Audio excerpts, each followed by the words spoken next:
Bismillahirrahmanirrahim. Nəhcül Bəlağə kitabının 31-ci məktubunda Əmirəl-Müminin Əli əleyhissalamdan belə bir nəsihət nəql olunur. İmam öz oğlu İmam Həsən əleyhissalama belə buyurur: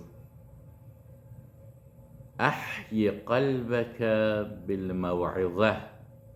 Oğlum, öz qəlbini, öz ruhunu muizəyə qulaq asmaqla, muizədən fayda götürməklə dirilt. Bir neçə sətir sonra isə buyurur: Və nəvvirhu bil-hikmə. Öz qəlbini hikmətlə nurlandır.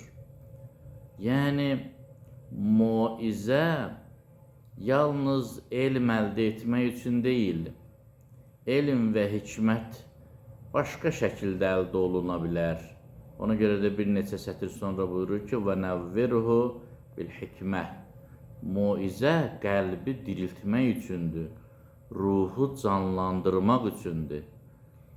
Muizədən yalnız elm əldə etmək məqsədi güdənlər vaizi də pis durumda saxlayırlar, vaizi də pis vəziyyətdə qoyurlar ki, məsələn, bu hədisin kökü, bu rəvayətin əsli doğrudur. Vaiz, muizə edən şəxs bunlara diqqət yetirməlidir. Amma muizə əsasən qəlbin dirilməsi üçündür. İnsanın dindarlığa, təqvaya, məsuliyyətli həyata həvəslənməsi üçündür.